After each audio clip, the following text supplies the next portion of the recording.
The board has already met in executive session and saluted the flag at this time. So that brings us to item 3. Mr. McLaughlin, could we please have a roll call? Mr. Salmon? Here. Ms. Schaefer? Here. Ms. Beckman? Here. Mrs. White? Here. Mrs. McCune? Here. Mrs. Korn? Here. Ms. Hira? Here. Mr. Markarian? Here. Mr. Syatt? Here. Ms. Fox? Here. Mrs. Gray? Here. Madam President? Thank you, Mr. McLaughlin. Once again, good evening. This is a regular meeting of the Board of Education of Bernards Township. Notice of the time and place of this meeting was provided, and copies of that resolution were forwarded to the official newspapers as designated by the Board of Education and to the Township Clerk, and a copy of the notice was posted on the bulletin board at the Board of Education offices in accordance with PL 1975, Chapter 231A.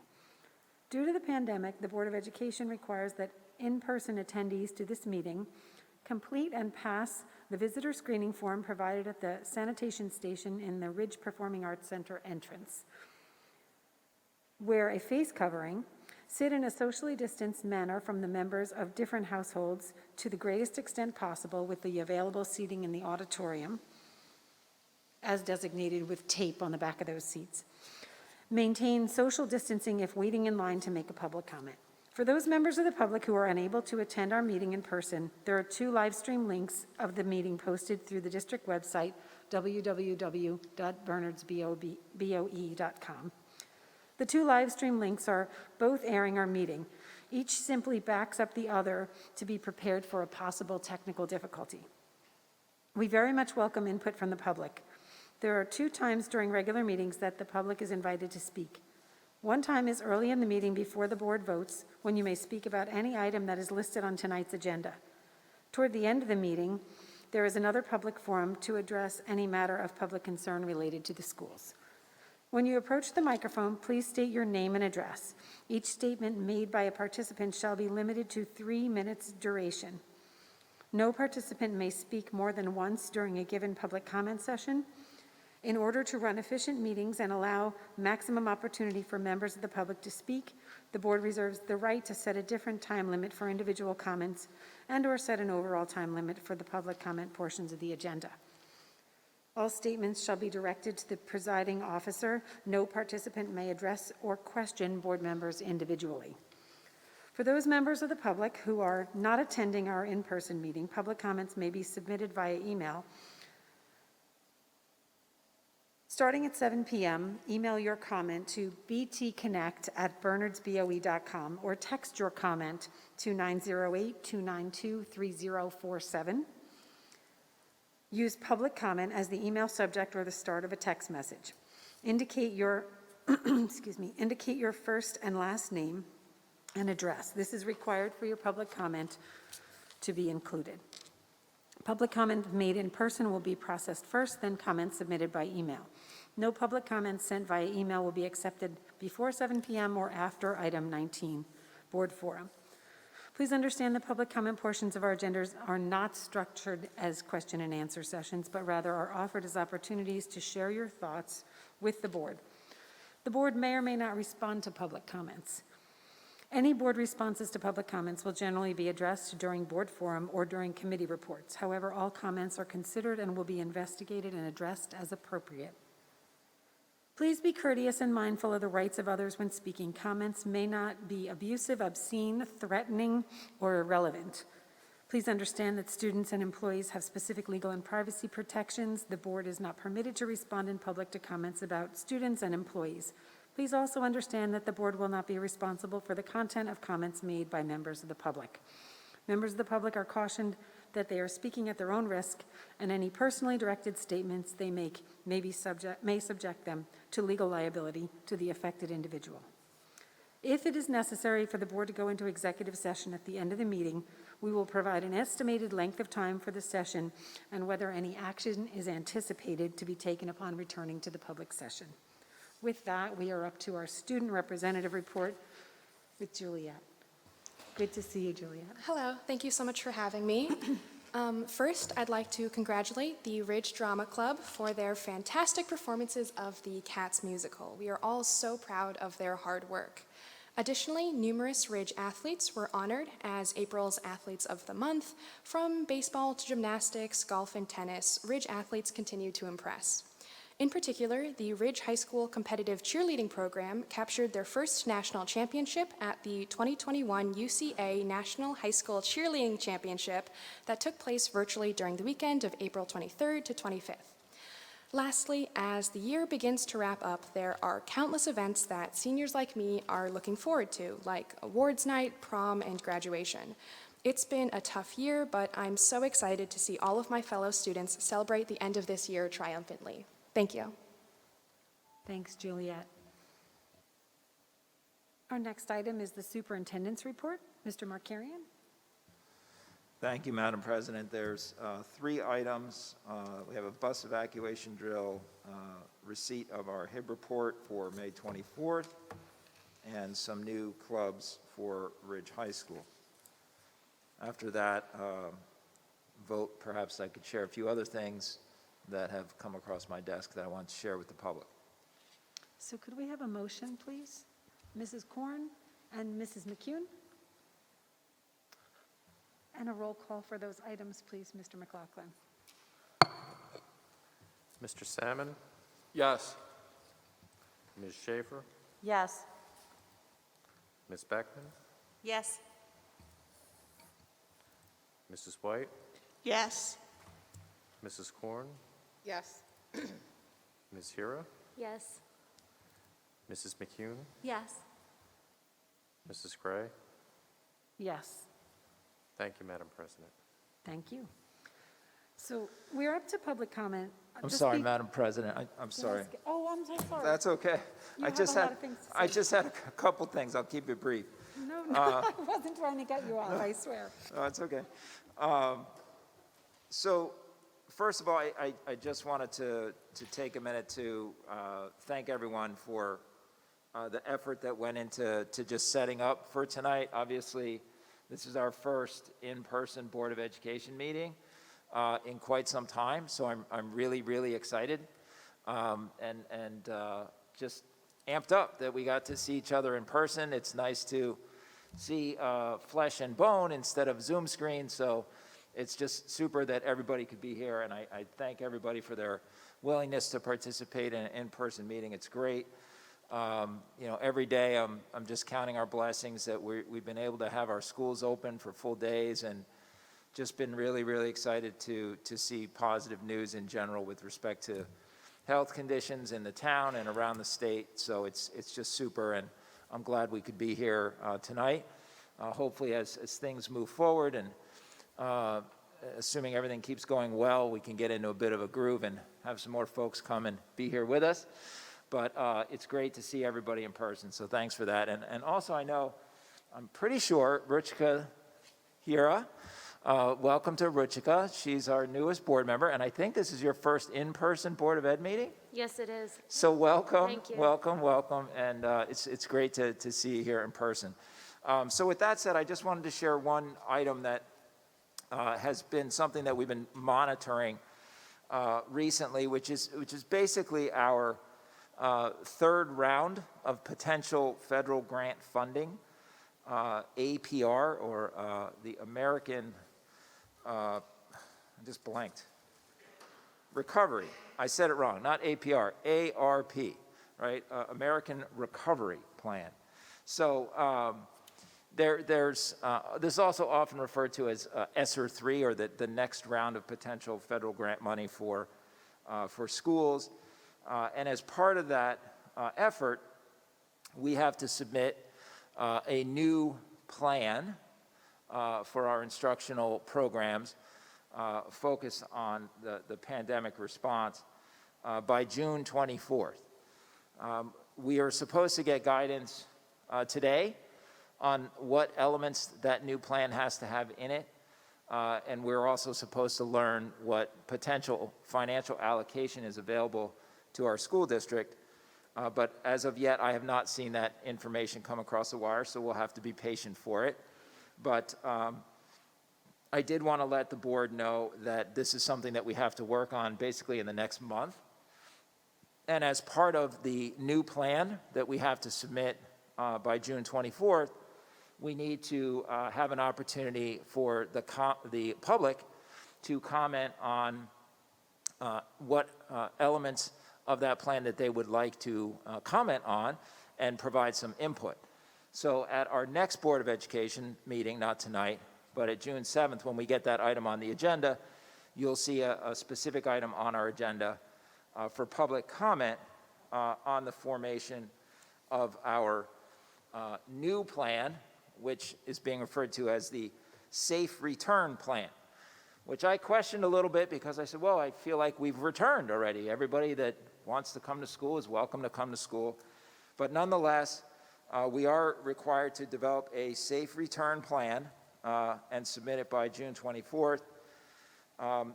As I understand it, the plan is going to have 8 required elements, similar to what we had this year when we had to develop a plan from the road back document.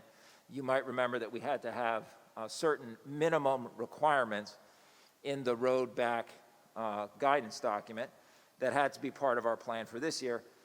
So for the safe return plan that's necessary in order to apply for this funding, we basically have to have safety elements associated with distancing, masks, sanitation, cleaning, contact tracing, diagnostic and screening testing, efforts to provide vaccinations, and appropriate accommodations for children with disabilities with respect to health and safety policies. So these are not particularly new. A lot of these are basically in our plan as it is now.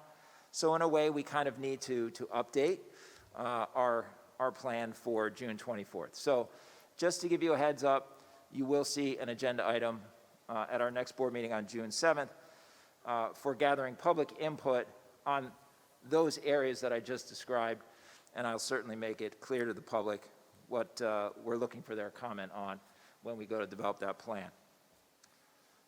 That's all. Thank you, Mr. Markarian. I'm sorry about that before.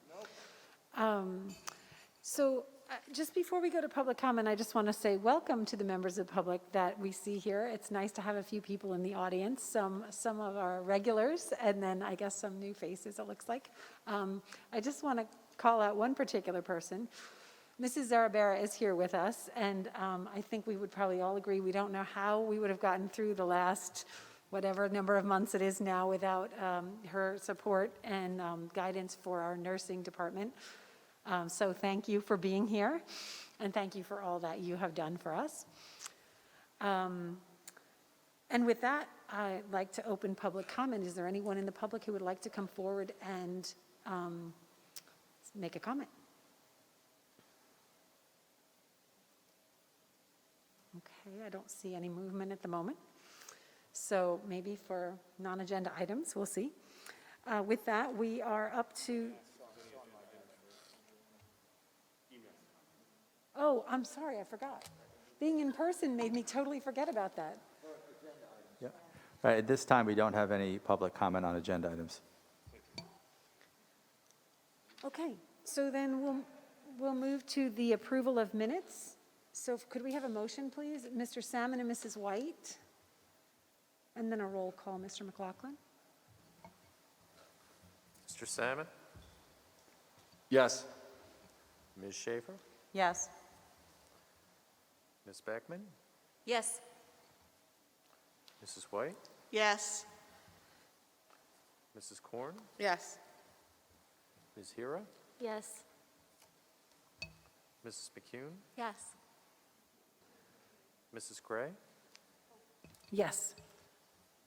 Thank you, Madam President. Thank you. So our next item is annual approvals and appointments. So could I have a motion, please? Mr. Salmon and Ms. Hira? And then Mr. Markarian is going to explain before we call for a roll call. Thank you, Madam President. So each school year, typically in May, as we organize for the next school year, which officially begins July 1st, we do many resolutions, many of which are associated with personnel being renewed for the following year, certain organizational renewals such as their auditor, which we'll get to in a minute. But we also have several resolutions that we adopt on an annual basis for our curriculum and our job descriptions, along with a few other things. So I'll just run through those with you. The first two items are to accept our job descriptions that we keep on file in the board office. The second item is our crisis plans and our curriculum plans, also on file in the board office. We have to approve our curriculum, not only in its form, but also in its textbooks.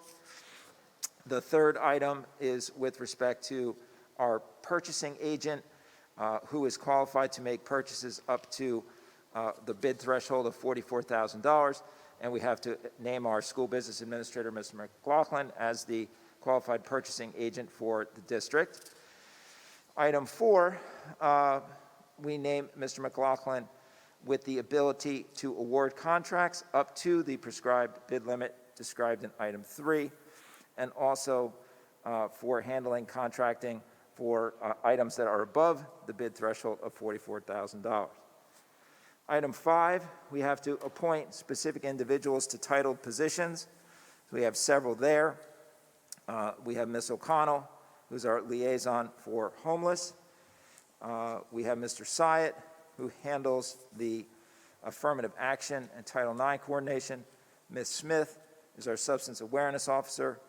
Mr. Marino handles our integrated pest management coordinator. He's also in charge of our air quality. Mr. McLaughlin is the attendance officer, and Mr. Miziak is the right to know coordinator. That's item 5. Item 6, the Burns Township Board of Education approves several statements on an annual basis, and these statements are associated with the philosophy of the district relative to equal opportunity for education and employment, as well as the opportunity to a free and appropriate education. Furthermore, our statement against harassment, intimidation, and bullying is part of this resolution, as well as our statement with respect to treating all individuals with respect regardless of gender, color, race, religion, national origin, or sexual orientation. Item 7, the Board of Education hereby approves membership in the Somerset County School Boards Association, the New Jersey School Development Council, the Garden State Coalition of Schools, and the New Jersey State Interscholastic Athletic Association. Finally, number 8, which goes on for several pages, as the board will note, is a listing of all of the various locations that we have taken field trips to and may take field trips to next year. Obviously, we have to see how next school year plays out, but being proactive in a hopefully positive way, we will ask you to approve this list of destinations that our students have taken in the past and may take again in the next school year. And that is all. Oh, sorry, item 9, all of our athletic teams. Mr. McLaughlin, do board members have any questions? If not, then Mr. McLaughlin, can we please have a roll call? Mr. Salmon? Yes. Ms. Schaefer? Yes. Ms. Beckman? Yes. Mrs. White? Yes. Mrs. Korn? Yes. Ms. Hira? Yes. Mrs. McCune? Yes. Mrs. Gray? Yes. Madam President. Thank you, Mr. McLaughlin. Our next item is the Finance Committee report, and I believe we have 66 items. Could we have a motion? Mrs. White, and a second. Mrs. Korn? And Mr. Salmon, do you have a report you'd like to share? Yes. Thank you. Finance met on May 20th. The first item for discussion was the facilities contract. Bill Gerichter, who's the president of Advocate, which is the district's facilities and food service consultant, joined the meeting. Mr. McLaughlin and Mr. Gerichter discussed the review of bids submitted in response to the district's request for a proposal for a facilities contract, which includes facilities, maintenance, custodial, and grounds. 3 bids were received from Aramark, Pritchard, and ABM. ABM's bid included a lengthy list of exceptions, which are effectively objections to items in our RFP, including an exception to an indemnification provision in our RFP. Mr. McLaughlin requested that ABM remove the exceptions, and ABM refused. So accordingly, ABM withdrew their proposal and was not considered with Aramark and Pritchard. To review the Aramark and Pritchard bids, business office staff under Ms. McLaughlin independently reviewed the bids and scored them and sent their scores independently to Mr. Gerichter for compilation and summary. The scores were based on a competitive contracting criteria that was constructed with the RFP. Rather than award the bid to the lowest bidder, the competitive contracting criteria included several areas, for example, staffing plan, roster, experience, cost, et cetera, which were weighted. Mr. Gerichter reviewed the Aramark and Pritchard proposals as well as the summary of the raw scores and weighted results with the committee.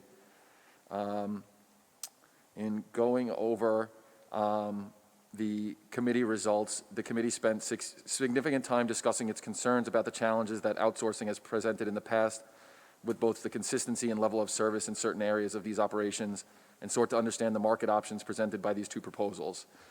In terms of specific items for cost, Aramark's overall cost was higher in the bid because it included 3 additional full-time employees, 2 custodians, and 1 groundspersons over and above the Pritchard proposal. And when Mr. McLaughlin analyzed the bids on a per FTE cost, the Aramark's bid costs less than Pritchard's by about $86,000. In terms of on-site managers, we currently have a good grounds manager from Aramark that will be retained, and Aramark's bid brings a facilities manager that has school experience and necessary certifications for administering school facilities, whereas none of the Pritchard personnel had school experience or certifications. In terms of continuity of staff, based on unionization, all current personnel except for management have to be offered to stay in their current positions. For corporate support, Mr. McLaughlin says that Scott Beer, who's the SVP of Aramark, has been responsive and always amenable to rectifying issues with staffing. And in terms of RFP, it accrued contractual penalties for failing to staff in a timely manner. Based on the review and the scoring, the committee recommends awarding the facilities contract to Aramark, which is a 2-year initial term contract with 3 one-year renewals, like we did in the past. The second item was a health insurance update from Mr. Colombo and Mr. Wendroff at Arthur Gallagher Risk Management. Though this district is self-insured, we purchased stop-loss insurance as a way to mitigate the risk of individual claimants exceeding a threshold in claims or an aggregate threshold in claims for all insureds. Our current policy for stop-loss is with Horizon, and our premium is $762,000. The policy covers individual claims over $250,000 and aggregate claims over $16.9 million of up to $1 million. Over the past several years, we've had a few individuals get close to the individual limit or exceed it slightly. This year, however, we have had several insureds that have exceeded the individual limit and one insured that has gone over $2 million in claims. We have exceeded the aggregate threshold by about $900,000, and we still have to process claims from April, May, and June. This year, the district will receive an estimated $1.2 million in reimbursements from our stop-loss policy, for which, as I said, the policy premium was $762,000, which means our premium is going up. Mr. Colombo and Mr. Wendroff from Arthur Gallagher presented proposals we received for a new stop-loss policy. There was 2 proposals submitted from Horizon, one policy termed the alternative Horizon proposal, and a proposal from Symetra. Mr. Wendroff explained that the first Horizon proposal is an increase of 23% to $953,000, and also includes 2 specific individuals that will have a laser, which is a specific individual higher stop-loss limit of $500,000 based on Horizon's analysis of each individual's claim history. The Symetra proposal is an increase of 65% over our current premium to $1.3 million without any lasers. The Horizon alternative proposal is an increase of 7% of our current premium to $815,000, which is in line with our budgetary anticipation for fiscal year 21-22, but also includes the 2 lasers, and it increases the individual stop-loss limit to $300,000 for all other insureds. Mr. McLaughlin explained that the Symetra proposal and the Horizon alternative proposals are essentially the same cost under a worst-case scenario in which all individuals, including the laser insured, reach their individual stop-loss limits. However, under anything other than a worst-case scenario, the Horizon alternative proposal will be less costly because the premium is substantially lower. Mr. McLaughlin also explained that the projected claims in the Horizon alternative option are slightly higher at $100,000 than those provided for in our budget. The district's balance sheet and budget are structured such that we will have the flexibility to address the implicit additional exposure should it come to fruition. The committee recommended selecting the Horizon alternative policy. In terms of the agenda items, there's a long list here where we're like re-signing up all of our vendors that we do annually, so just bear with me for a minute. 1 through 3 are standing items. Number 4 designates check signing personnel for various accounts that the district uses. Number 5 acknowledges parent groups and organizations, so they're under the district's general liability insurance. Number 6 approves state contracts for purchasing. Number 7 approves designation of official district newspapers.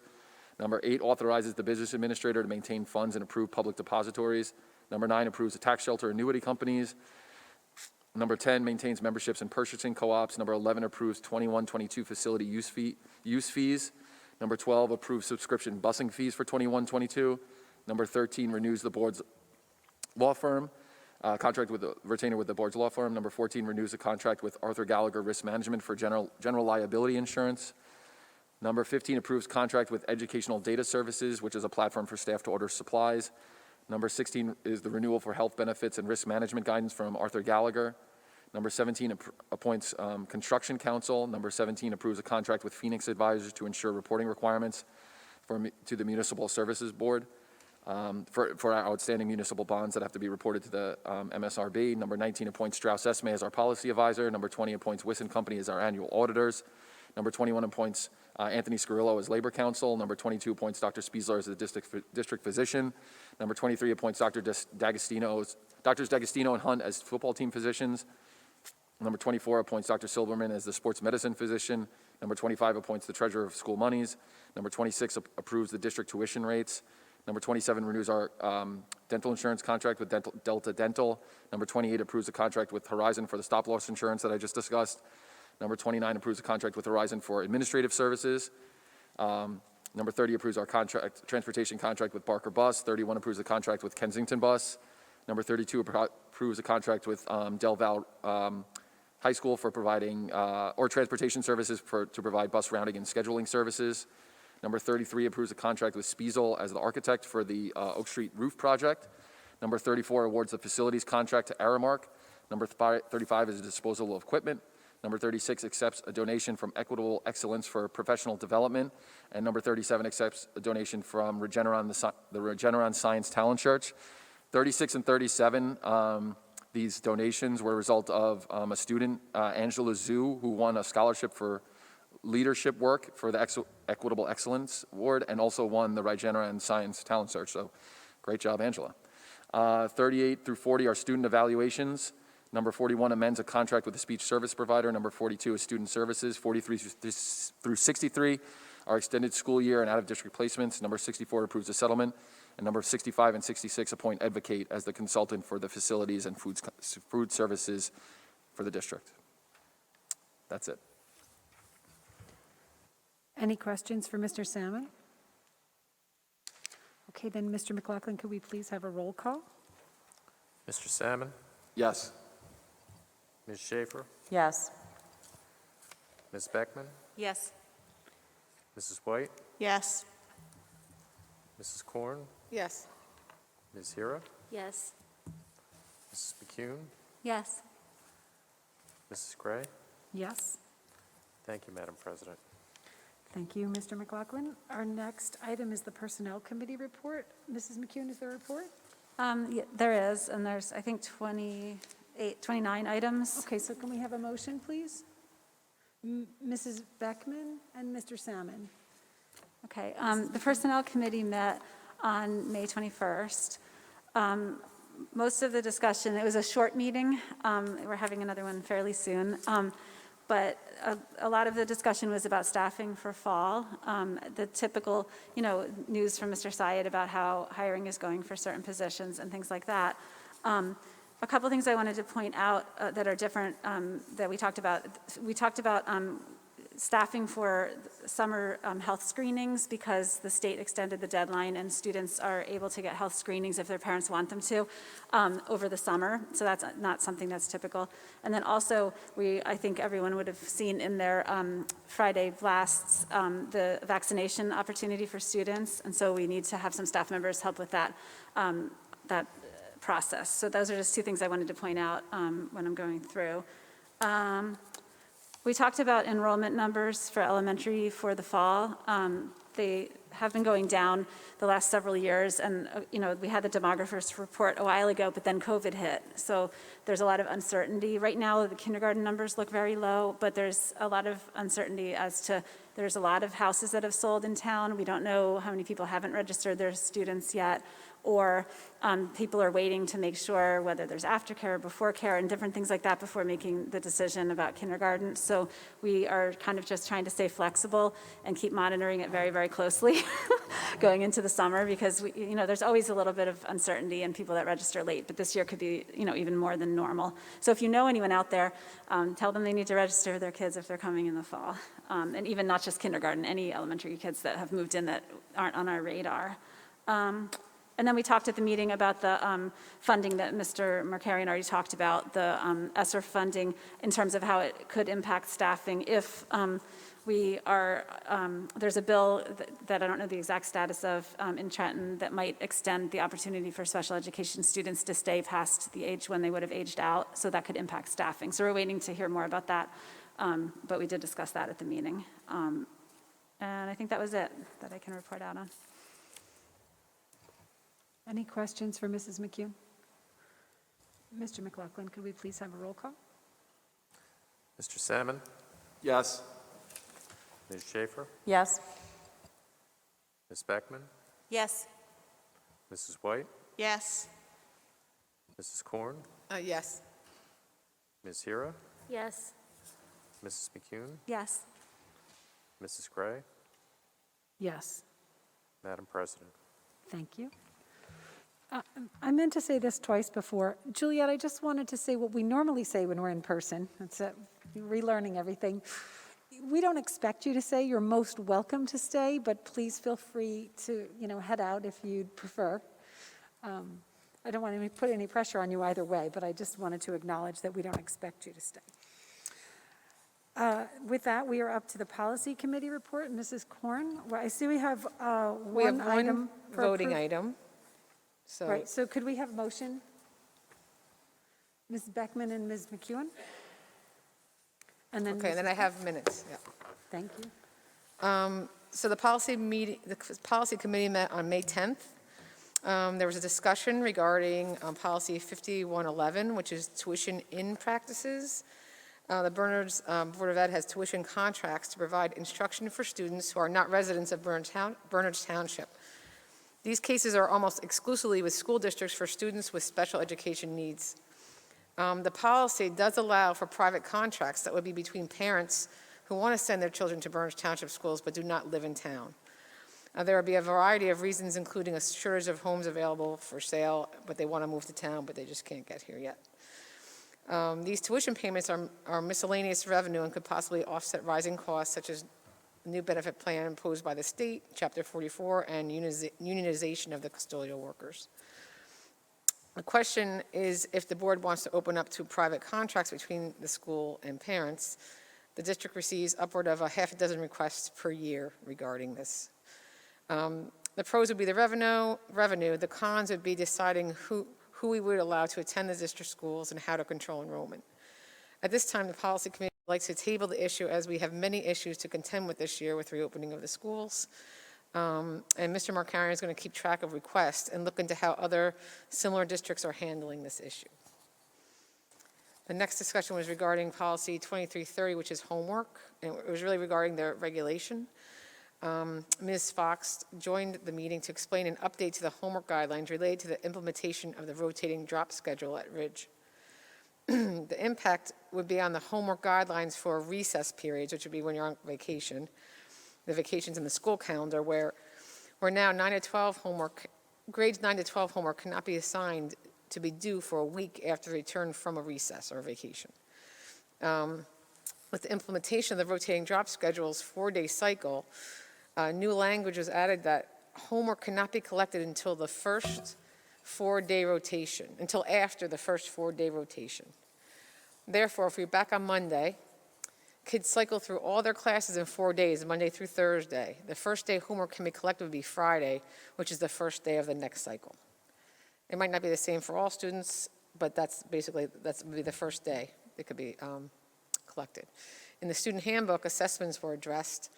If a student has 3 or more summative assessments that fall on the same day, the student can reach out to the teachers in order to receive relief or work out alternatives.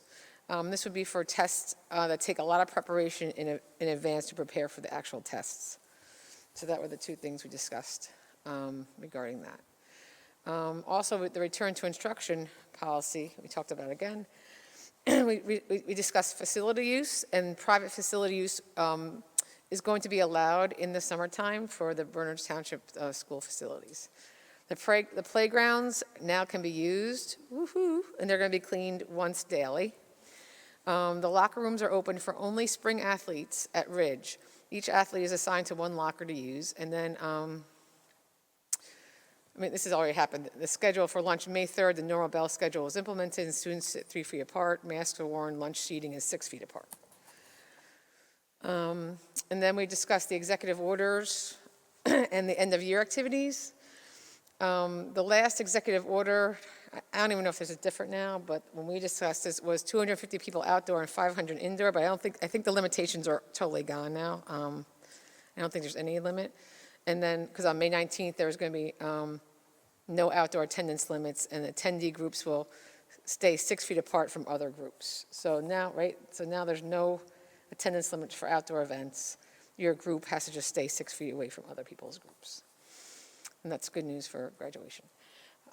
Excuse me. And then we talked about the Board of Ed committee meeting policy, 0155. And so we talk about with the Board of Ed meeting going in person on May 24th. It was recommended to have committee meetings also be in person. There can be some flexibility, which we discussed. As we have at board meetings, if there are no alternates or it is a subject that a committee member does not want to miss, and they can't make it physically to the meeting, it would be possible to Zoom into the meeting. It must be worked out with the board president. It's to limit the use, but have options for flexibility. It's very nice, as we know from being together today, that to see everyone in person, and the board members and the administrators, and to get to know everyone better and build a sense of community within the board. And we discussed this earlier, and if we want to discuss it again, I guess we could too. The next policy meeting is on June 7th. Is there any questions? If there are no questions, Mr. McLaughlin, can we have a roll call, please? Wait, I have a quick question. Oh, sorry. Wait, so can playgrounds be used now or in the summer? Oh, I think now. Yeah. now? Now, Okay. yep. Great. You want to meet out there after, Tim, the whole board?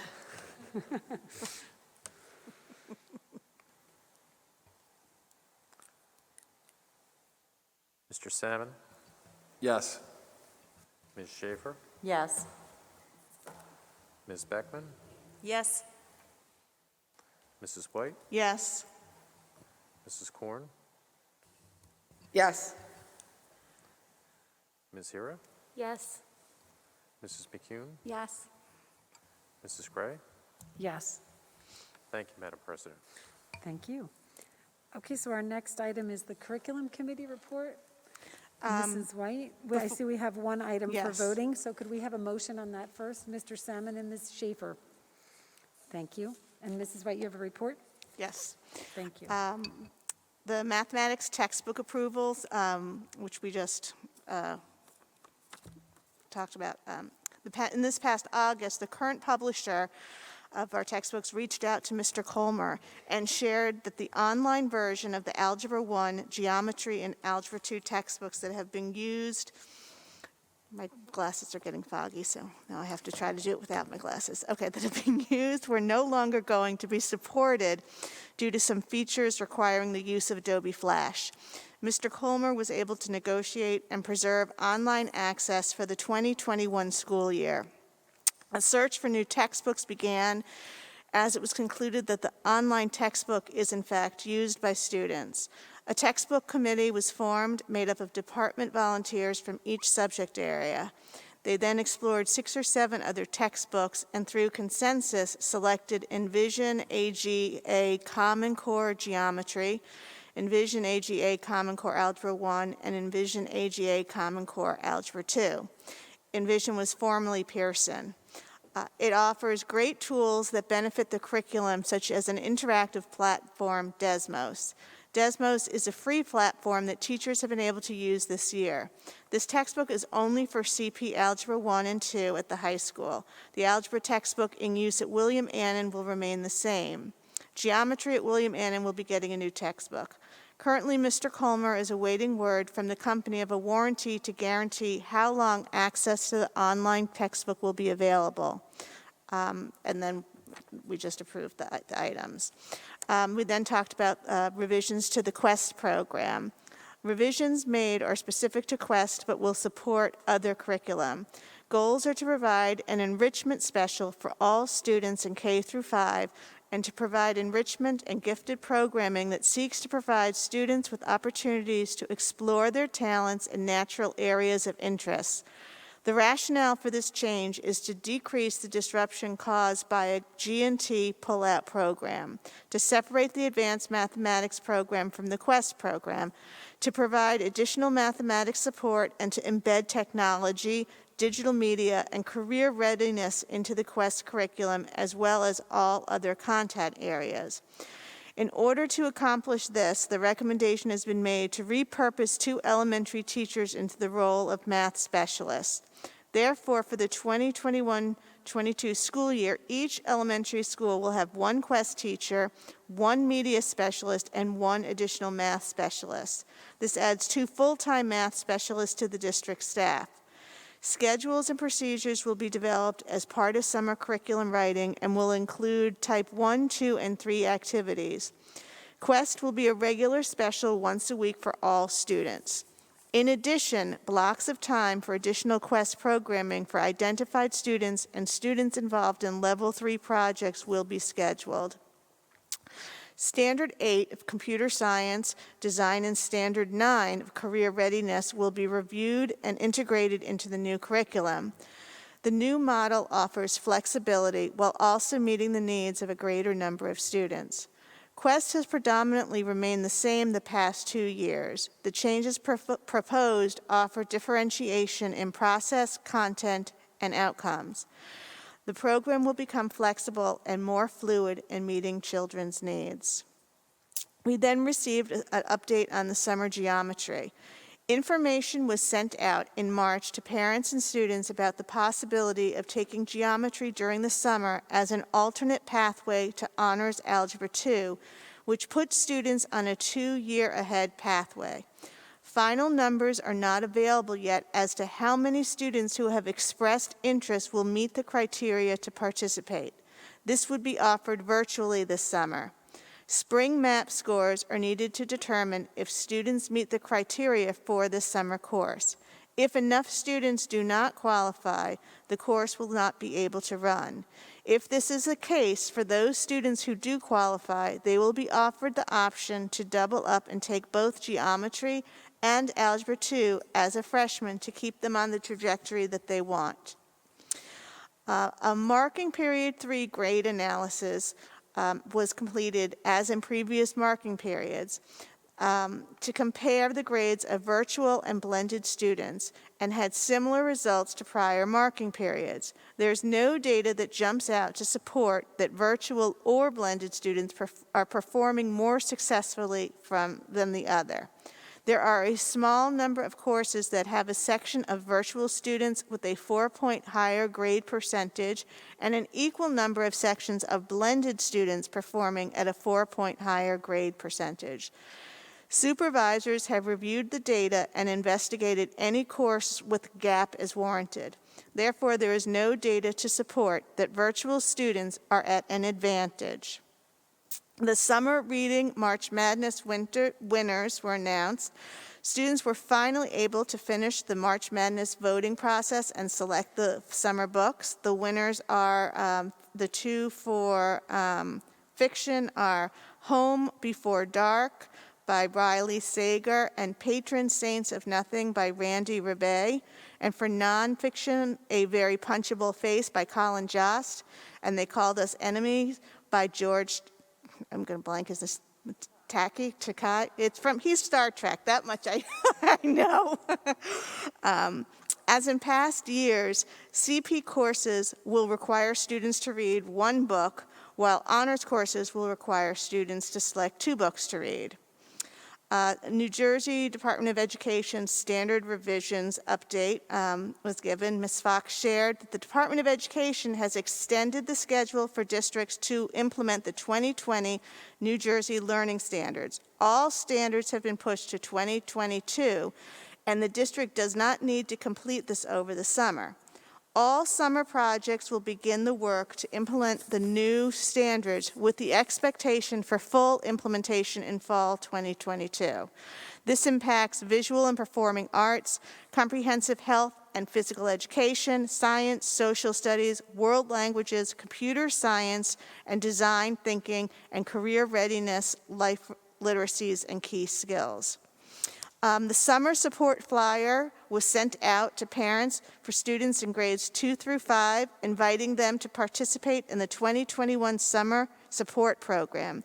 Students being offered this opportunity are based on those currently receiving instructional support in math and/or reading.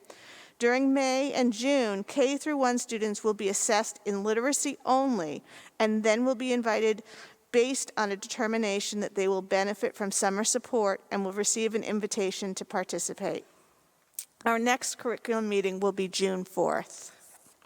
Does anybody have any questions? I just have a question about the summer geometry. That's for WAMS students, yes? Or is it for anyone? For anyone? It's WAMS. WAMS. No, it's for WAMS. It's just for WAMS. Yeah, because it just doesn't say that. I just wanted to. Yes. It'll be for rising freshmen. Right, so incoming freshmen, it's for Right. WAMS, because they're the ones that take the Right. math testing. Just Correct. because I don't think it said that, I just wanted to, just in case people are confused.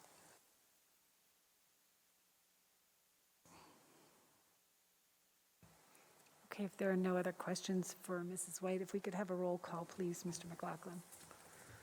Mr. Salmon, Yes. Ms. Schaefer, Yes. Ms. Beckman, Yes. Mrs. White, Yes. Mrs. Korn, Yes. Ms. Hira, Yes. Mrs. McCune, Yes. Mrs. Gray, Yes, Madam President. thank you.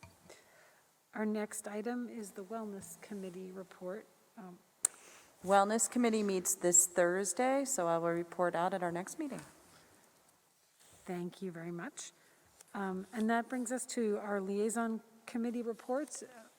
Does anyone have anything? No, we didn't, I don't have anything from the municipal line. I know that Mrs. Richmond did attend the Somerset County Ed Services meeting. I don't know that she had an opportunity to write anything up. But I do want to mention, it just seems timely, that we are going to need to provide another representative from the board because Mrs. Richmond's, actually this would have been her last night if she was able to be here, and we will be appointing someone new to replace her at the next June 7th meeting. So that might be something we need to talk about at some point. And seeing no other liaison committee reports, we are up to public comment on non-agenda items. Members of the public that are in person, does anyone have any public comment they'd like to come up and share? Okay, seeing none. Mr. Syatt, do we have any email comment? We do not have any email comments. Oh, wait, at this moment, wait a minute, one just came in. Okay. Literally at this very moment. Good timing. Okay, so we have, a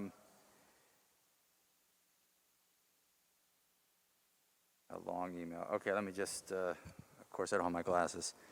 Oh, boy. Okay, this is from Aaron Lake, 380 South Finley. Bear with me.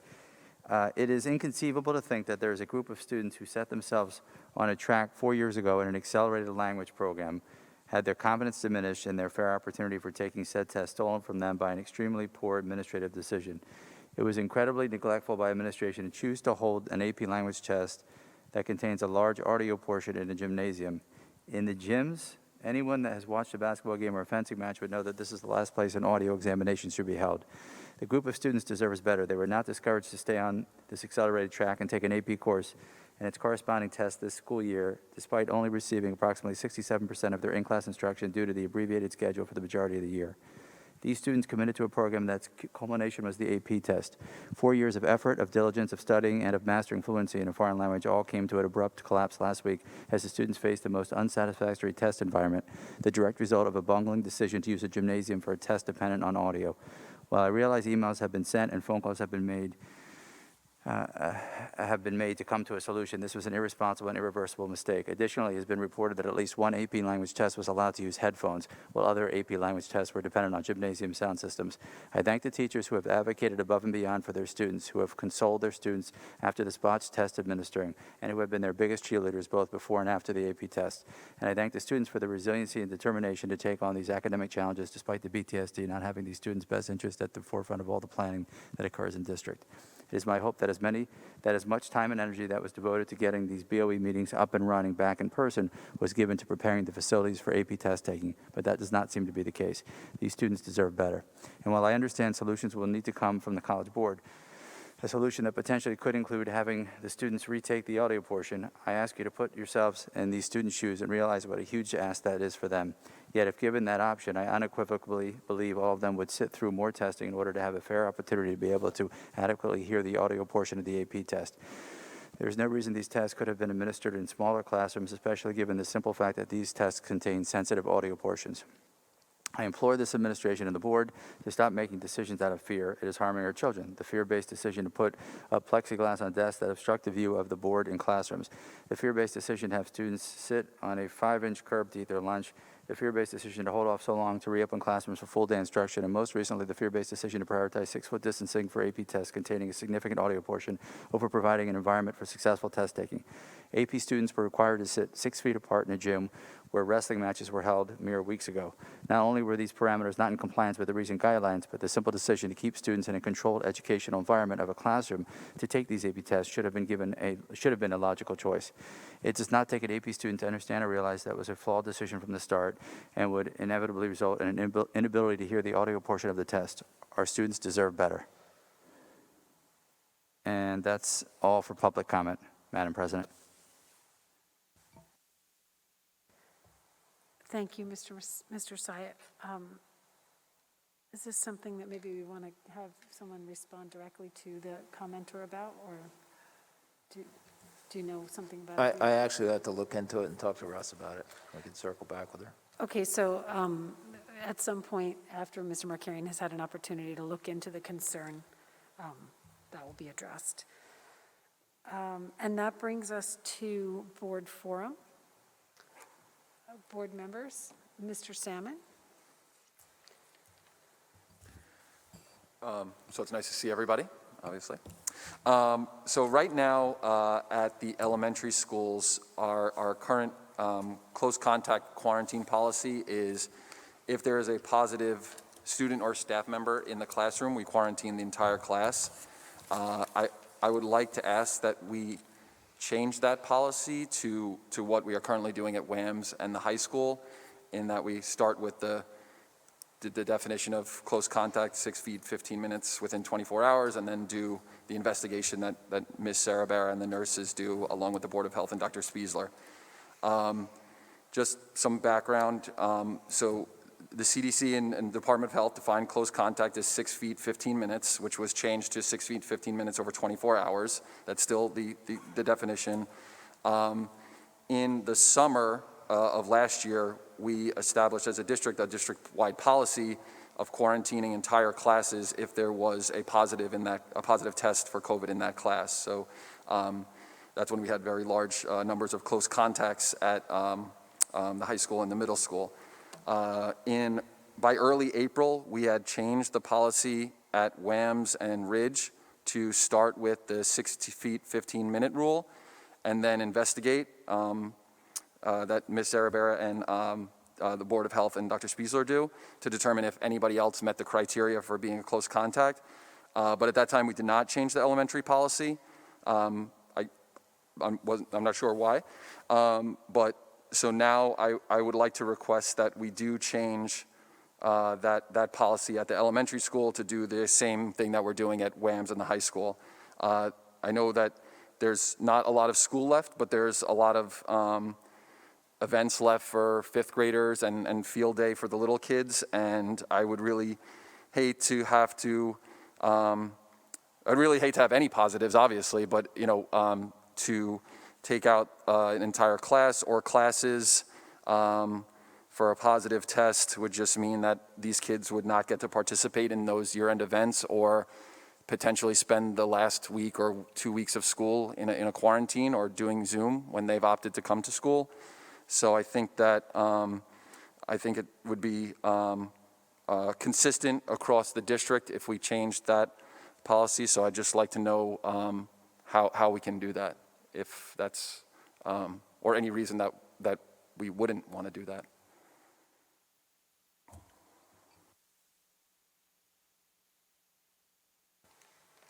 Board member comments, thoughts? I think Tim's right. I think the kids, the younger kids especially, since they are less they're the least affected by this, but the most affected by the quarantines and the mask wearing and everything, but they're least affected by the actual disease itself. But they're the ones that are taking the brunt right now of all the rules. So I agree with Tim. I think maybe we could just relook at it and see how we can make it better for the kids, the young kids. I mean, there's lots of stuff they're missing out on, and there's not a lot of communication, it seems, between like the health department, the sports people. I mean, I've had parents say to me that their kid's quarantined, but then he was back in school with a negative test, but they wouldn't let him play baseball because the health department hadn't given them a okay yet to do that until very late in the game when they had to actually physically go there and bring it up to them.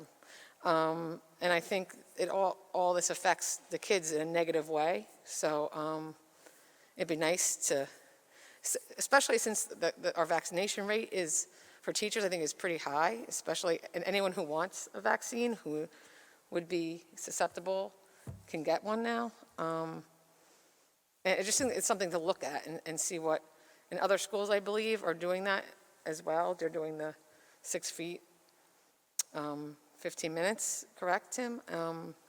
Yeah, we're doing it too, at the middle school and the high school. Right, but just not at the grammar schools. And also, I was just looking at our numbers in Burns Township are like really low, like 23 cases as like in a month. I mean, so it just seems to me that it's something we can look at least, and consider. So I support that. So if I could just jump in a little bit and point out a couple things. First of all, the last thing that anybody wants to do is ask kids to go home and spend time away from school. I'd like to think that we as a district, all of us, meaning the people sitting up here on this stage, as well as the parents and the staff, have done a lot to try to help kids come to school in person as much as possible and stay in school in person as much as possible.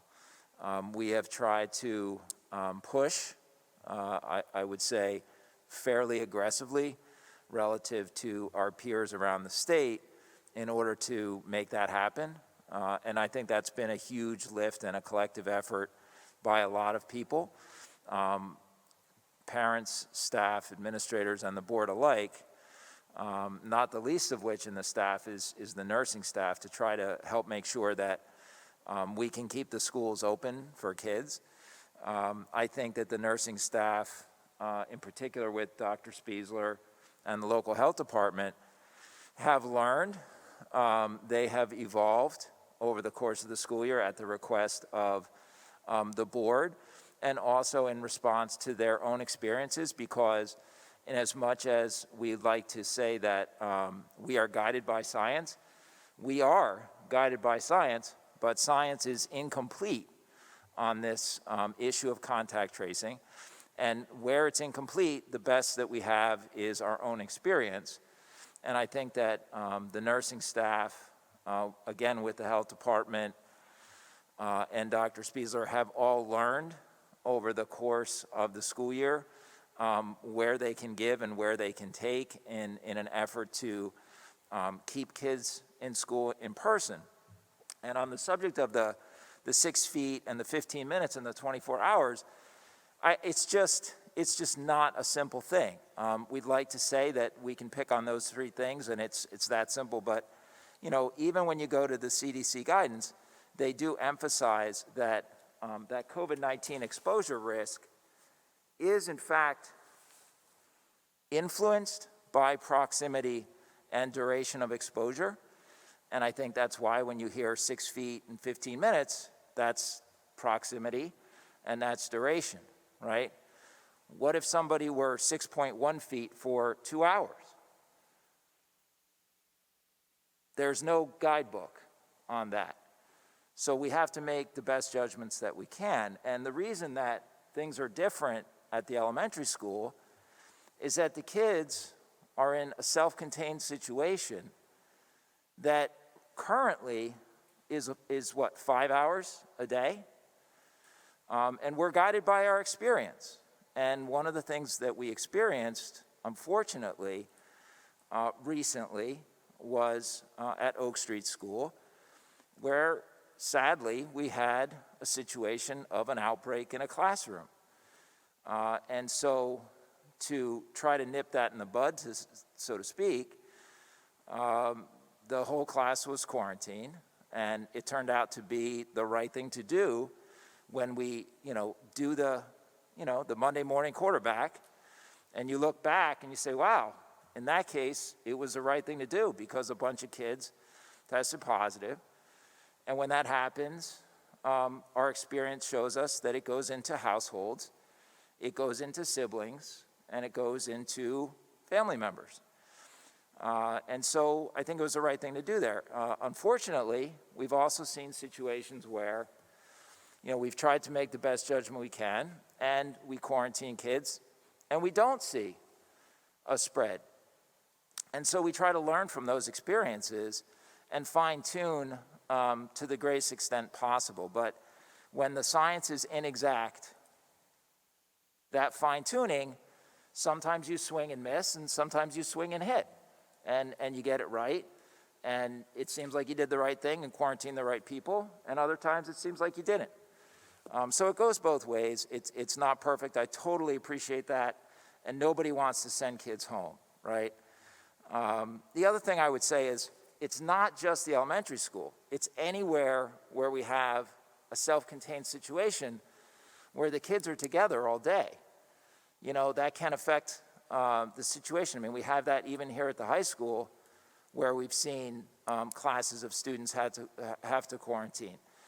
They're together in the same space for 5+ hours. And when we go to the guidance documents, we really feel like that proximity and that duration makes a difference than if you're spending 40 minutes in one room versus 5 hours in a room. Even if you have a couple classes together, it's still nowhere near the amount of time an elementary group of students stays together. So I totally appreciate what Mr. Salmon is saying, and obviously, look, we've been in school 3 full weeks. We're starting our 4th week with anybody that wants to come to school coming to school. And we're trying to keep it that way, right? We're super encouraged, as I said at the beginning of the meeting, with what we see in health trends. I think we're going to have less and less of a need to even consider quarantining a whole class because We're doing great, as Ms. Korn said, as a community, better and better all the time. That's awesome. So I'm certainly hopeful that the need to do this is going way down. But I just have to say that I'm nervous about creating policy that ties hands, because we have seen situations where it was appropriate. It's not perfect. I grant you that, Mr. Salmon. It isn't. But I think that the people involved on the front lines, asking all the questions, they're working really hard to try to make the right decisions to minimize the amount of time that we have to ask kids to be home. So for my part, that's what I'd ask you to consider. Mr. Salmon. I'm not saying that people aren't working hard. I stipulate to that, and I agree with it 100%. People are working hard. Just on a couple of the points that you raised on the policy. So we are currently doing this exact thing at WAMS and Ridge. So, you said that the policy is influenced by proximity and duration, and that there's a difference between a high school class that runs for 42 minutes or WAMS and the kids in elementary school that are in class 5.5 hours. That is obviously true. It's just a fact. But we've decided that there's some threshold of time between 42 minutes and 5 hours that exists that really isn't in the guidance documents and really isn't anywhere. So we've just basically come up with something between that. But it's not a hard and fast number. It's just something between there. And I asked the question, well, do we track kids having class together? So like if two 10th graders have 5 classes together and we add up all the time, but they were never within 6 feet of each other, do we look at that and say, they're now approaching that 3-hour, whatever that limit is between 42 minutes and 5 hours, they're approaching that. But we don't do that. We don't look at that unless they're within 6 feet for 15 minutes. So again, I kind of come back to the idea of starting with that. Just start with that. That's really the only request I'm making. Start with 6 feet, 15 minutes, because that is everywhere. That is written in red ink on all the guidance documents that we're following. So start there. And kind of the comments about like other schools and we're pushing hard, and I agree with that. We are pushing to open, and I'm glad we are. But I took the time to call elementary schools in every district in our county. Every one. And each of the elementary schools that I talked to, the nurses or HR supervisors said that they are doing this exact thing that we're already doing at the middle school and high school. So I appreciate that we're pushing maybe further than other districts here, but this is, again, coming back to the guidance. It's something that everybody is relying on as the baseline. Start from this, then do the investigation. So I don't think that we should formulate a threshold. We can do that if it's beyond the baseline of 6 feet, 15 minutes. If there's a kid that sits 20 feet away from another kid in the elementary school, we shouldn't be quarantining the non-positive student unless you can talk to the teacher and the teacher says that they were within 6 feet for 15 minutes. That's the guidance. So this isn't an attack on anybody not working hard. I agree everybody is working hard. I just think that this is something that's already written down for us, that we don't have to do estimations or analysis outside of the guidances to formulate something that will create a new bright line rule. We don't have to formulate this idea of this sustained duration of exposure to some limit that we don't even really know and we're not really tracking. So it's just, in my mind, it's inconsistent with what we're doing at the middle school and the high school, and it would just be, in my mind, better if we just did what the guidance said and started with that and moved, did the investigation on top of that. I'm not trying to tie anyone's hands. I don't think that's, again, I'm not saying don't do the investigation and limit it to this. I'm saying start with this like you do at the high school and the middle school. Like, let's start there, then do an investigation and use your experience to inform that process rather than using your experience to formulate a rule and then try to enforce that rule just in our little microcosm. The Board of Health is also, our local Board of Health also oversees Bedwell, which does exactly what we're doing at WAMS and Ridge. They start with 6 feet, 15 minutes, and then go beyond that in their discussions with the Board of Health. But so the other school that the Board of Health oversees in Somerset County, which is our Cali score, our region, that's who we're kind of measured against for the purposes of this, they're doing what we're doing at the middle school and high school, they're also doing at the elementary. So again, I think it's consistent, it makes sense, it follows the guidance, and it doesn't necessitate us formulating some additional criteria that aren't written into the guidance. Ms. Schaefer? So one of the things that I've been most frustrated with the whole pandemic is the unfairness of things, that the science is not perfect. Nothing is really perfect. In this case, I appreciate everything that the nursing staff and their experience is doing, but as you commented, Mr. Markarian, sometimes we're right, sometimes we're wrong. I kind of feel like if we go back to the basics of the CDC guidelines and start there, that seems a little bit more fair. And they're going to be right and they're going to be wrong, but at least it gives us a little bit more leeway with some of our kids for the last 3 weeks of school. So I just don't want people to think that we are not doing the basics. It's just that we are considering more than just the basics. And, you know, where there's question marks, the question becomes, where do you want to err? You know, do you want to err on the side of swinging and missing and having kids be sick and potentially spreading it to other people or not?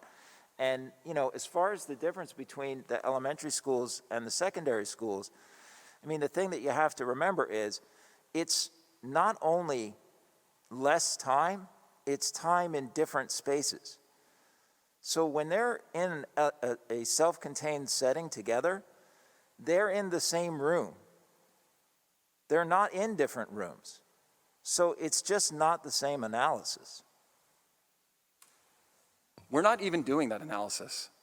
We're not keeping track of kids that are together for sustained exposure. So I understand what you're saying, but if we're not doing that at the middle school and the high school, why aren't we doing that then at the middle school and the high school? If we're not tracking kids that are together, that are separated by more than 6 feet, but they have multiple classes together and where they could be getting to that threshold, we're not doing that.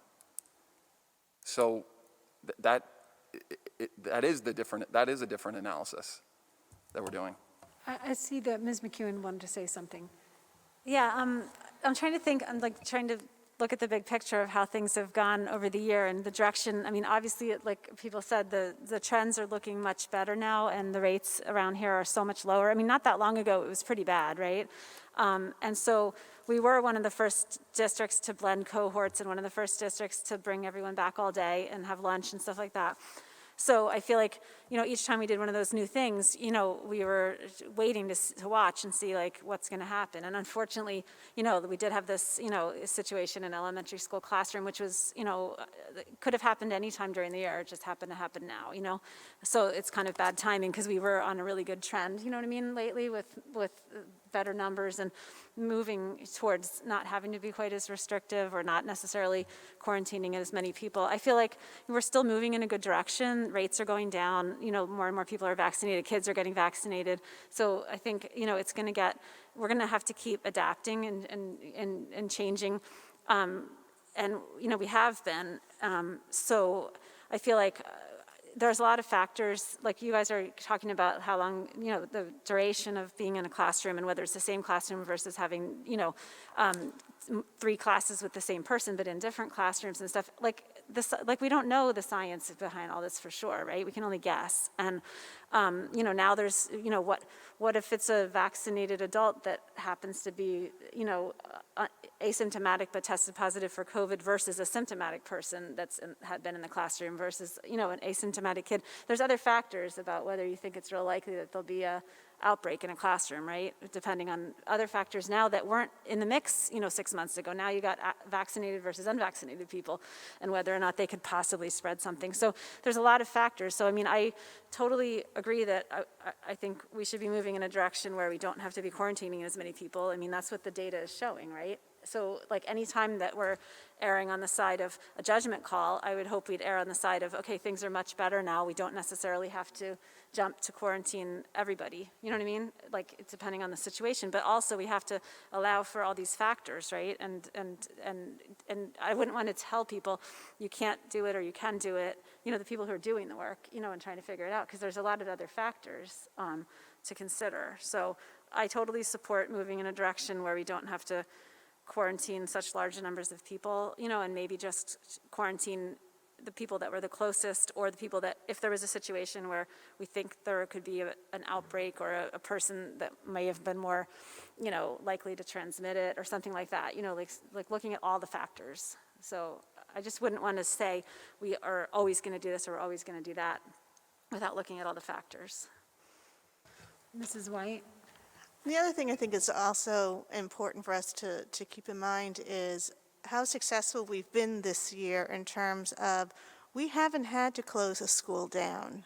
We haven't had to do that as many other schools have had to do. We've been very lucky that it's only been a handful of times that we have had to close a classroom down. That being said, I too agree. I'd like to see us moving away from that. I'm not entirely comfortable with saying I'm at the point where I'm ready to pull the trigger on that right now. I think where we would be in the fall is very different from where we are right now, because my hope is that the majority of students in grades 6 through 12 would be vaccinated, and by the nature of that age range is also bringing less possibility of spreading it to the younger kids. So it's like I'm stuck between, I don't like the quarantining an entire class, but I'm also not comfortable with not quarantining an entire class when we know we just had the situation that we had. So I have very mixed feelings on it. Ms. Hira? I mean, just to add, I think the district's goal has always been to move towards having as much normalcy as possible, and that's the goal. And I think what's being requested here is really just a movement and just a review of exactly that. I also don't know if there is data of other classrooms in elementary school where there was a positive test and then no one else in the class, no other student tested positive. So if data of that sort has been collected, but I also have to agree that I think we've gotten so far, we've done so well, and I think that we just need to continue to move in that direction to allow these kids to continue to have some normalcy in their day-to-day. And I know there's only, not too long left before the school year ends, but if we can do something, then I think we should.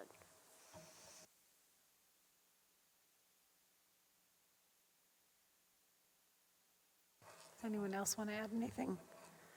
I feel like I need to comment. Oh, And one more thing, I think we are in a good place and things are trending well, but we've had over 500 close contacts in the elementary school since mid-February.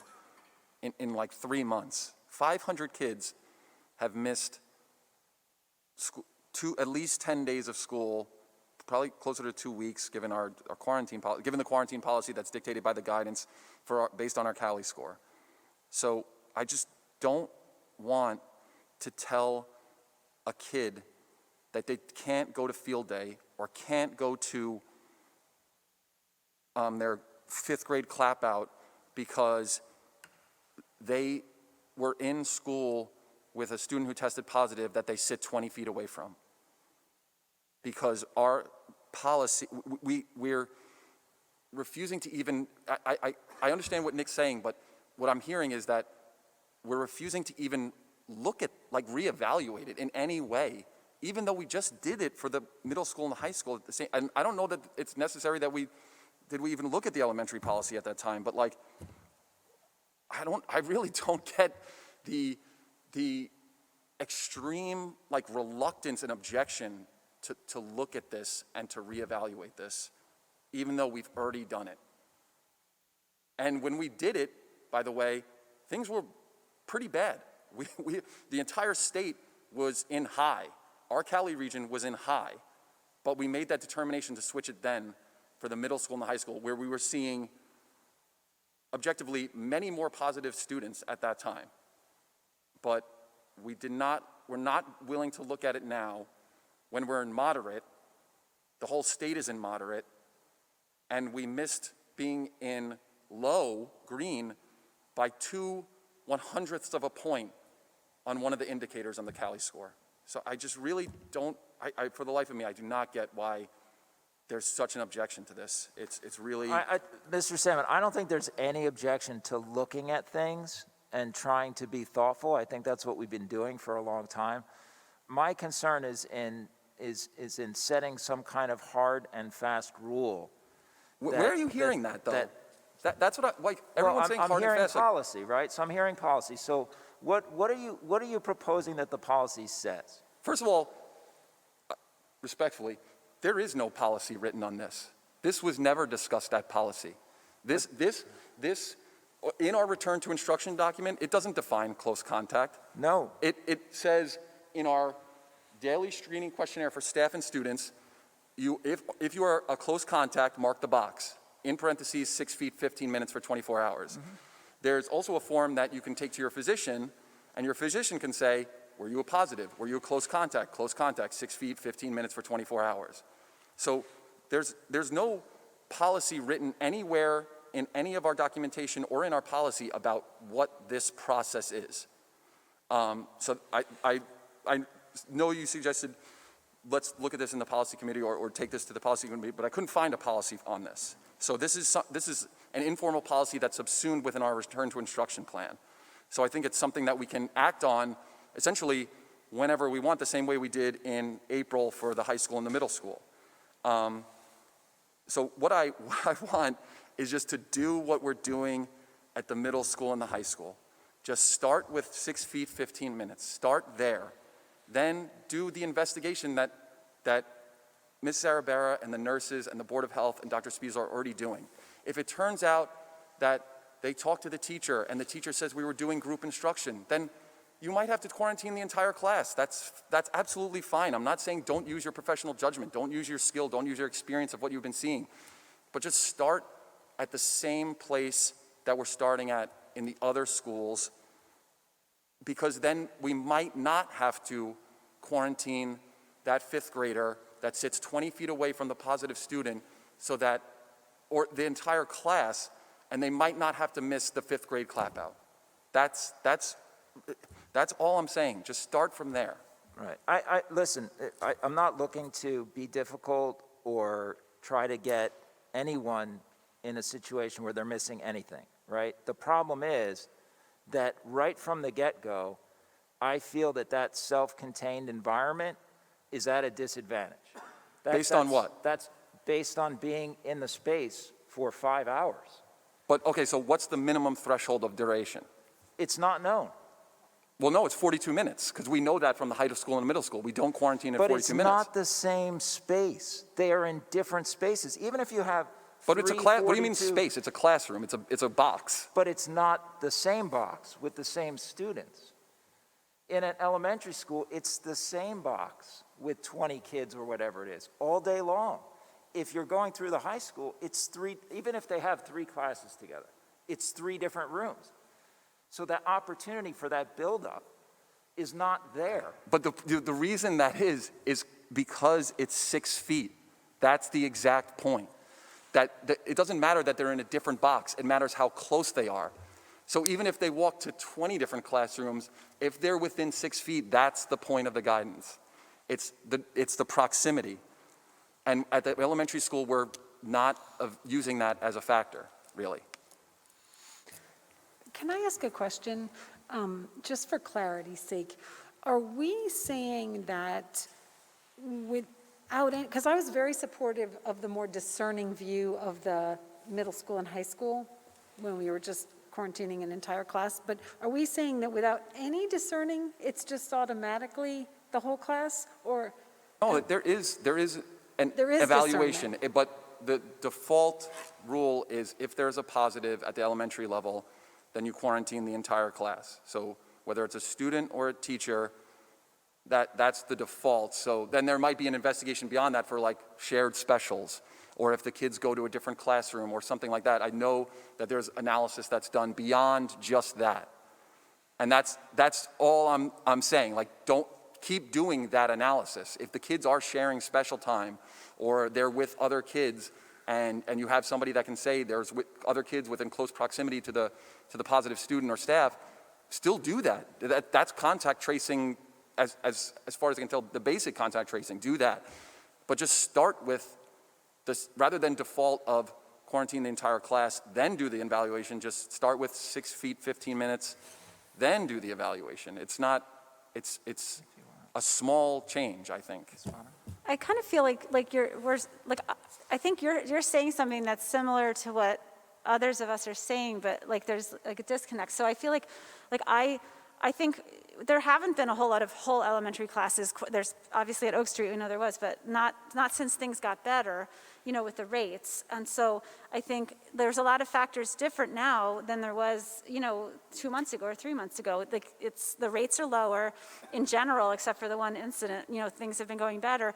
The kids are outside more, windows could be open. There's other factors, even with this like shared space, right? Like if the windows are open and the kids are outdoors more. So I feel like there's a lot of factors. And I totally agree that we want to move in the direction of not automatically doing the whole class, because there's a lot of factors and there's situations, like I said before, where it could be an asymptomatic kid is probably not as contagious as a symptomatic, teenager or adult, or if someone's vaccinated. So I feel like I don't want to say you can never quarantine a whole class, but I also would say I don't want to automatically quarantine a whole class. Does that make sense?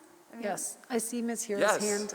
And I think I just want to add that maybe, and not that I'm saying that I want kindergartners and first graders to miss out on this, but maybe it's easier possibly to, look at the older kids, like the fourth graders, the fifth graders, the third graders, and possibly keeping track of that may be an easier solution versus the younger kids who maybe it's difficult to keep track, but just something to throw out there as to consider. So the CDC's numbers themselves show you that these younger children do not carry as much of a viral load or spread it to adults or amongst each other. That's the CDC's own numbers. So I don't know how this whole buildup, there's no studies of little kids in a room building up disease. There's none, zero. So it's all about adults. So I'm not sure, if we can't, it becomes punitive when we do this to children. Sending them to school becomes punitive. So I hear Tim saying, like, you still do your investigation, but let's not just blanket the whole class and send them home, because it's just not fair. And at this point, you can still do the science, but the science is behind us. The 6 feet, 15 minutes is why it's there. And these younger children is shown that they don't carry as much load and they don't spread it. So, we're not, what risk are we mitigating here? Like, who are we protecting by doing this? That's my question. If everyone's vaccinated, all the adults are vaccinated, and kids don't get, like, what's our risk factor? What are we not willing to, like, I'm trying to find out, like, what are we trying to do? Like, what's our end game? Just a second ago, you may have noticed I passed a note to Mr. Markarian. And that was to ask him if he would mind if I asked Mrs. Zarabera if she would chime in, if she is comfortable with doing so. Please.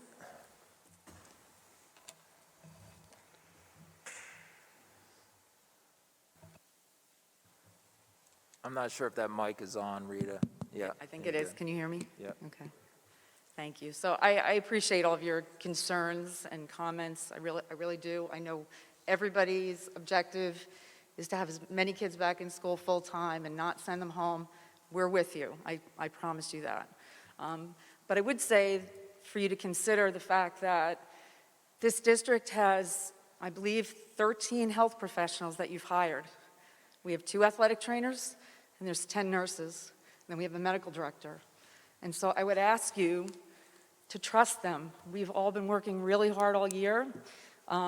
All of our nurses are educated.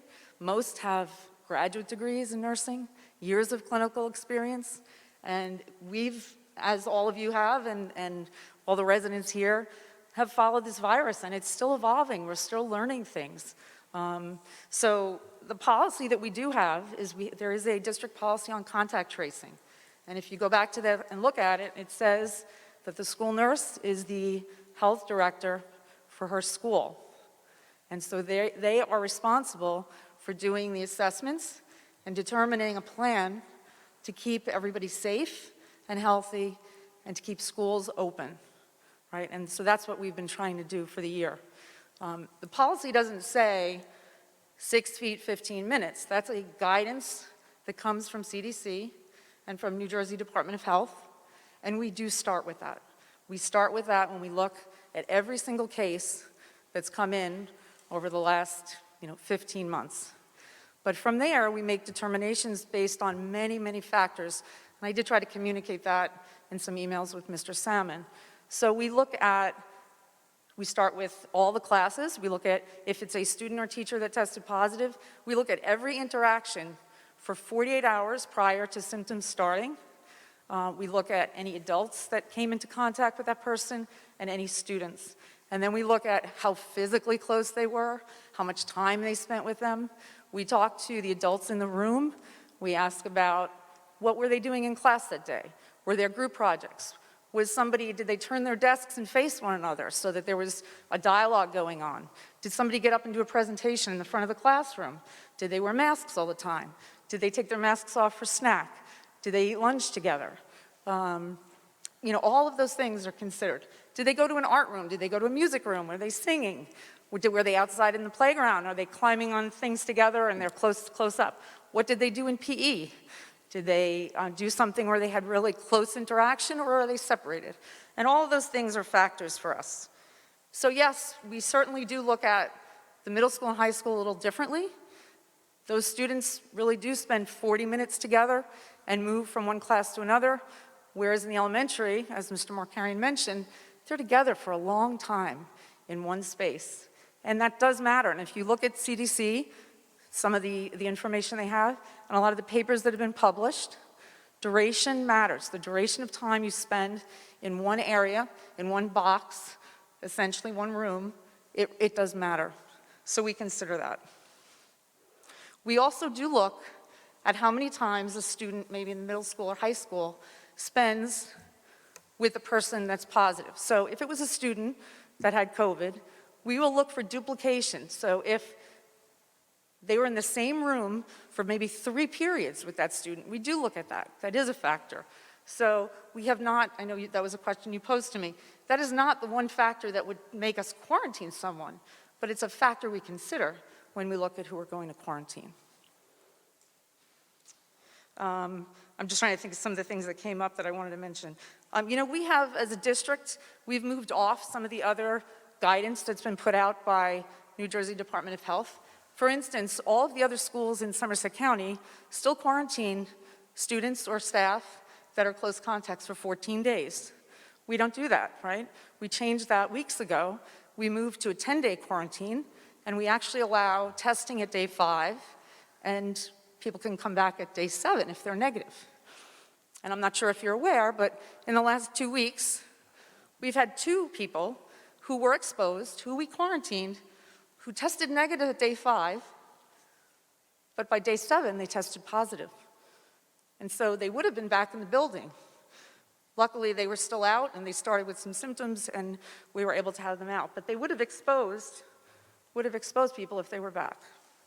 We also, as you've mentioned, we did have a class at Oak Street where we had multiple cases, many cases. And I'd be lying to you if I told you that didn't impact our decisions regarding the next case that came up. We were really concerned about Oak Street. We talked to the health department. They were really concerned. We were worried about them saying, you're going to have to shut the school down. So we had one class, 6 cases, right? Some of those people went home from that class and didn't test positive for days, almost a week later. And they certainly might not have impacted everyone in the class, but it impacts their family, right? Because then you can have parents that test positive or other siblings that test positive. So again, they're all factors that we consider. We've also unfortunately had some people that have been fully vaccinated that now got COVID. So that too is something that we think about. We can't just presume that because someone's vaccinated and then been exposed, that we say, sure, come on back. We've been doing that, but maybe we need to think about that as we go forward too. So there are a lot of things to consider. And again, I guess I would go back to our goal is really to keep the schools open. We want everyone to enjoy the end of the year. But I guess I would ask you to continue to trust the health professionals that you've hired, that work for the schools, that are so dedicated and have come in here every day working hard to try to keep all the students and the staff safe, and let them do their jobs. You know, when a student comes down to the nurse in a health office and they have pains in their stomach, we don't have a rule that just says if you have a pain in your stomach, we send you home. You know, the nurse asks questions. They do an assessment. They say, you know, what does it feel like? What were you doing before that? Did you eat something? All of those things are part of the assessment, and it's that nurse's professional decision to make about what should happen to that student. And it's really the same thing with this. It's a virus. It's a health issue. And so I would ask you to trust us. We've got, 17 days left? We will absolutely do our best to try to keep students in school. We absolutely will look at the 6 feet, 15 minutes, but we do consider other things. I don't know if you have any questions for me. I have one question about, to Jen Korn's point. Do you look at the 6, 7, and 8-year-olds the same way you look at the 16, 17, and 18-year-olds? Well, I would say that if you look at a 6, 7, or 8-year-old, you're looking at what they're doing. So think about your own children when they were 6 or 7. What kind of activities do they do, right? Are they closer up on top of one another when they're outside in recess or gym? So we think about that way. High school's a little different. You know, they're bigger. They absolutely can carry more virus. They can spread more virus, but they're probably not on top of one another as much. So again, we try to ask what are they doing? What are they doing when they're interacting? First, I just want to say again, thanks, Rita. I appreciate the explanation, and obviously I got most of that over email, so I appreciate it. But this is not like a personal issue. This is not a trust issue. This is not a attack on, work ethic or a dedication to the kids in this town or the students or the nurses in the school at all. So I just want to take that away from this discussion, and that it's none of those things. It's really none of those things. So just, if, I obviously hope this doesn't happen, but if there was I know you're saying we look at a lot of different things, but in the elementary school, if there's a student who tests positive in a class, we do quarantine the entire class, right? At a minimum. Not at a minimum. We were absolutely doing it. We were doing that actually even in the middle school and the high school earlier in the year. Yeah, right. And we moved off of that. April. Yes. We moved off of that, and it worked. I mean, I think it's been successful. We've certainly had different situations maybe where it wasn't great totally, but yes, I think it worked. But I think the concern is still with the little ones, the younger children, that they are in one classroom or with one another for a very long time all day. And so if you read any of the studies about looking at people in one space and the length of time they spend with one another, that's absolutely a factor with this, right? So we pretty much say, and we have said, if they're in one class and they're there all day, that we've quarantined the class. So okay, I understand what you're saying. That's not, I don't see that in like the Department of Health guidance, this idea of this time of exposure threshold.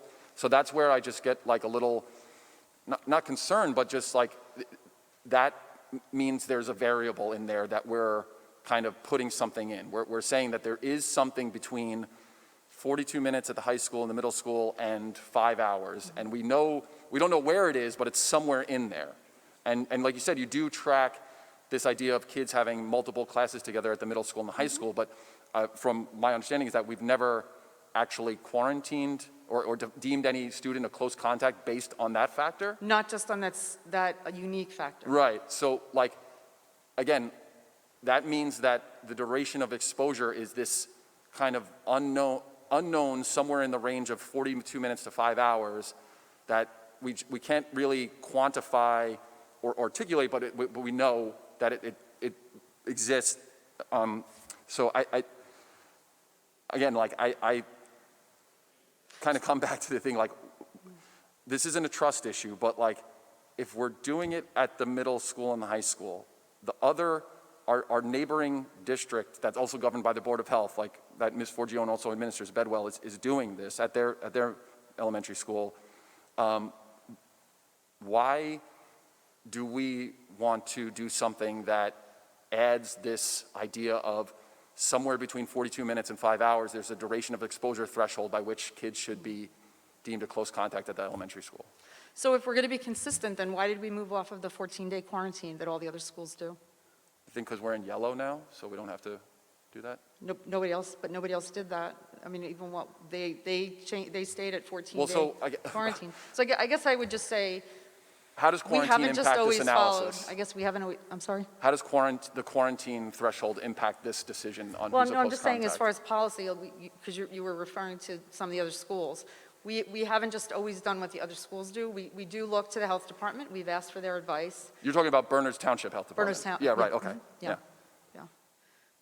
I mean, Somerset County Health Department is different. They cover different schools. Yes. Yeah. So I'm going to just jump in here because I'm not really sure we're going to get to an end here.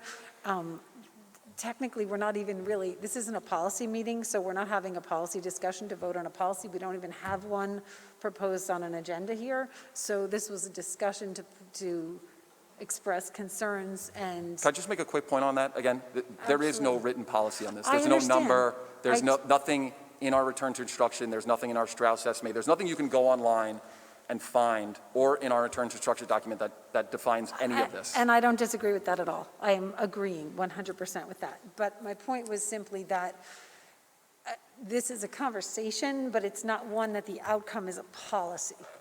So there's, most of us have weighed in with some comments, thoughts, some, feeling very passionately about them, but where does it leave us? We are about 47 minutes into this conversation. So what do we want to do? What does the board want to do? Does the board want to do anything? Does the board want to have the policy or the procedure remain the way that it is right now? I saw Jen's green light first, so I'm going to go to Mrs. White and then Ms. McEwen. I just want to say to Tim specifically, I think every person has pretty much said the same thing, which is that they are open to discussing this and looking into this. I don't think everybody, though, is on this at the page that they want to say, I want this change tomorrow. I think that's... Or you could say, no, I don't want this to change, no, right? So whatever you want to say. I think, though, that it does probably warrant more discussion, and I don't know if the policy committee is how you go about it. I think it's very clear that everybody wants to see some change. It's just a question of when and the reasons behind, like what exactly is the policy and how do you make this decision. So I don't think it's something we can pull the trigger and say, all right, let's just raise hands and say how many say yes and how many say, I don't think we're there yet. I think that everybody does want to talk more and look more into this, though. Well, I would agree, except I'm not exactly sure what the outcome is. For me, I'm just going to say it. I am comfortable taking the lead from the staff that we've charged with this responsibility, but I'm not sure I'm hearing the entirety of, so is there any discernment, or is it a categorical whole class in every instance where there's a positive case in an elementary classroom? For elementary? Yeah. I think in the past, it's been pretty much where if they were 6 feet and 15 minutes, or for the full class. But I think we have learned from that too. We learned from the whole experience too with, in recent weeks. And so I am not opposed, I don't think the nurses are either, at being more discerning and really trying to narrow down. I just would hate to see something written in black and white that you have to do this and they can't use their judgment. They're as professionals. Well, I guess they need to be able to use their own judgment and looking at the situation and looking at all the factors and making the best decision for the whole school environment. Personally, I'd like to see that being the case, like, just across the board, which I think it is. It's just that it has gone this way previously. To several of the points made here tonight, we know that things are better. The rates are lower. There's a lot of things that we're looking at differently today than we looked at 3 months ago or 2 months ago. So I know you want to say something, Robin. I'm sorry. I'll wrap up quickly and say that I'd be looking for greater discernment. That's what I would be looking for, not necessarily something in writing that says yes or no to a particular set of parameters, but that's just me. So, Mrs. McCune? I mean, I agree. I don't know that even greater discernment is the right word, because they're doing a lot of discernment, but I think Right, things are well- different. Things are changing, you know more. The rates are different, you know what I mean? And so there's different factors, right, that we know, that we didn't know. There's vaccinations, there's this and that. So I think I would like to see the discernment come to a different outcome sometimes, you know what I mean, in the elementary school, so that it's not always having to be the whole class. But there might be situations where it has to be the whole class. Like, obviously, if there's a bunch of cases in one class, or there's a really big reason to think that someone was very contagious, that's different, right? So I think that it's not a policy. We didn't set any policies when we switched how we did it at Ridge or Wams. We just moved in that direction, right? So it's no different than that. But it's still up to the people doing the contact tracing to make the final decision in each case, right? So. I have to agree. I'm going to agree saying that you're doing, I mean, lots and lots of work. I mean, it's just, there's no question about it, but maybe instead we look at trying to keep, as much as we can, to keep the class, don't try to keep the class not all, like, do that way. Say, try our best to not quarantine the whole class, and then if it has to happen, it has to happen, but do our best to be like, you know what, we'll go small, and then if we have to spread it out, you do more, you know what I mean? So trying to keep the class, the least amount of people quarantined as we can. I think so. I agree with you. I would just say again, but that comes down to the nurse who's doing the evaluation, the assessment Of course, to determine that. and we're not saying, they are the professionals, they're the ones doing this, but if we could try to, since we Minimize know a it. lot more now, since the things are much better, maybe we try to mitigate more people, like keep more kids in the classroom if possible. If they think that is possible, you know, if one kid's asymptomatic and they test positive, there just doesn't seem to be any reason to have a whole class go home for 14 days, right? I mean, that would be, you know, that's how I look at it. But the nurses would have to be the ones to look at it, see, you know, the 6 feet, the 15 minutes, but I really think that we could probably look at it a little differently now that everything's much better, if we can. If that was the recommendation, I'm just saying, you know, you're still doing your contact tracing, you're looking at all your factors, but trying best to keep more kids in school than out of school.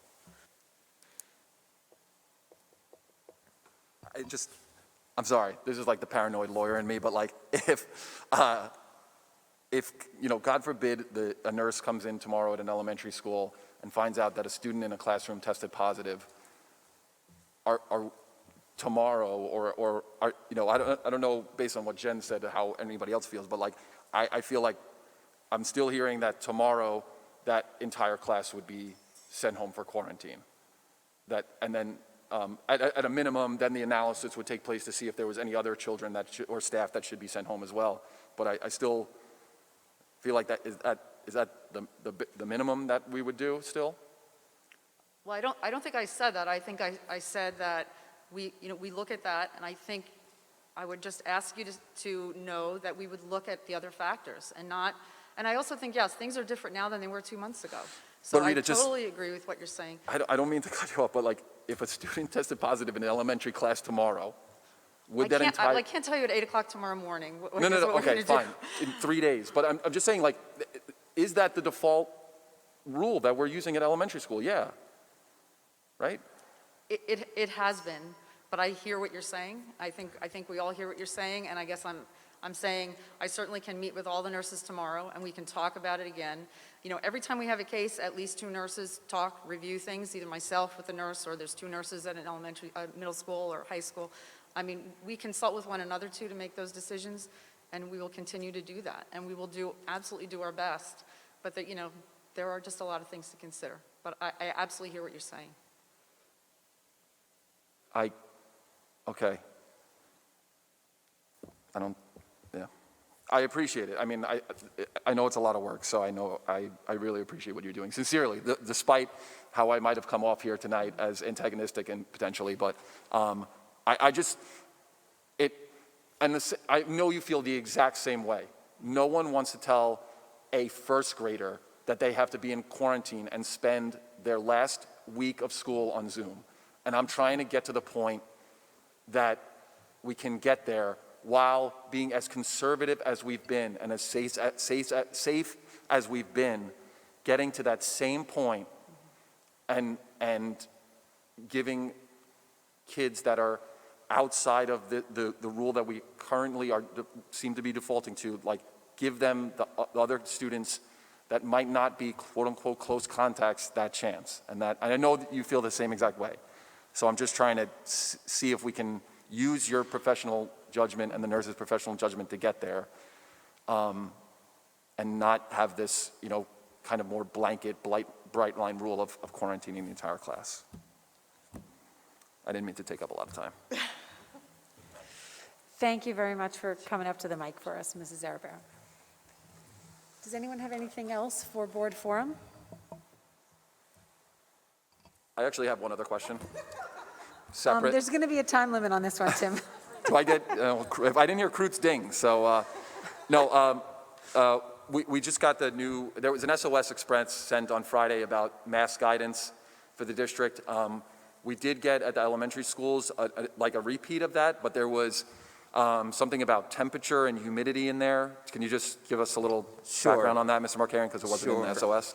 Yep. So there was a lot of communication last week about masks because the governor had issued that executive order about not needing to mask in public spaces, regardless of how close you were to someone else and whether or not you were vaccinated. But the second paragraph of that executive order talked about the fact that it wasn't for public schools. Public schools were not considered part of that public spaces EO. So we were referred back to Executive Order, I think, 175, which reiterates the conditions under which students at schools can take their mask off. And basically those conditions were if they are exerting themselves, running around, if you will, working up a head of steam. And another condition was, and they suggested like health and PE classes when they were talking about that. And also temperature conditions, because simultaneously to exercising and running around, you have temperature and heat, if you will. So I think the communication to the administration and for the families was, look, we recognize now that it's getting hot, it's spring, it's getting to be late spring, and for that reason, we are becoming a lot looser in allowing the kids to take their masks off when they're running around outside. And we gave guidance of, look, if it's, pick a number, 75 degrees and it's hot and kids are running around, that can feel pretty hot, so take off your mask. That was the guidance. That is the temperature threshold that you gave instruction on. Yeah. When is that determined? Is that just the teacher's going to tell them when the kids are outside? That's just some kind of guidance for our staff because they need guidance, like when, like what temperature, what do I use? Because it just says hot. What is hot? Well, hot is relative, I guess. So it's up to the teacher when they're outside with the kids? Yeah. I mean, I think pretty much for recess, if it's hot outside and they're running around, take your mask off. Okay, great. Yeah. So I think that's what we're going to see the schools doing. Right, so the 75 is kind of like a loose idea. Yeah, it was kind of just giving them a ballpark. Well, that's why I was asking, right? So. Yeah. Yeah. Thank you. Yep.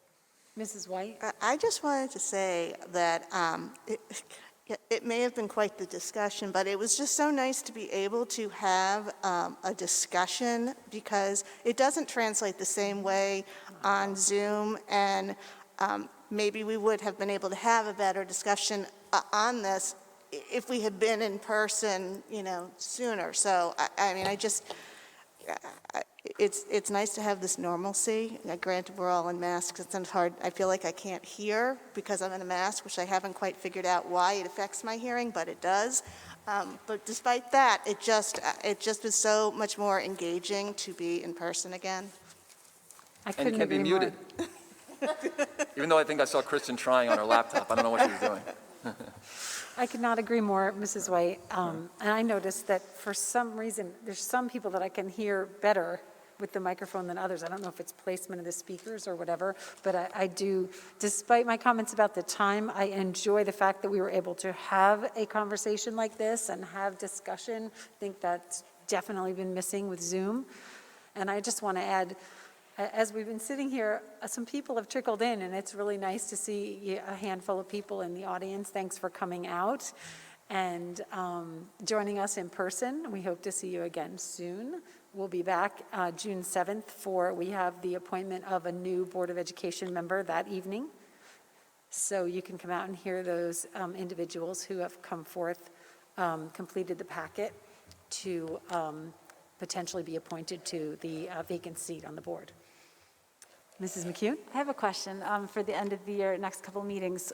When are we doing the teachers and then the retirees? They're two different meetings, right? Yeah, the next two meetings, I'm not sure the order. Is retirees is second? It's retirees second, it's Teachers of the Year first. Right, so June 7th. June 7th is Teachers of the Year, and the 14th is retirees. So for the audience, if everybody didn't hear, that's June 7th for Teachers of the Year. Teachers of the Year. So Teachers of the Year will be honored on June 7th at our June 7th meeting, and then our retirees will be honored on the June 14th meeting. And ARP is not American Recovery Plan, it's American Rescue Plan. So sorry I got that wrong. Everyone was really hanging on I that acronym. I know. I was gonna get in trouble for that. But the other thing I wanted to mention, and just thank you to Mrs. McKeon for reminding me about before and after care. We should have the link up on the website by the end of the week.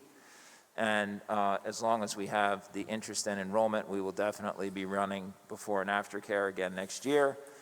So if that's holding you up from registering your children, you'll see that link posted on the website, and I'll put it out at the end of the week.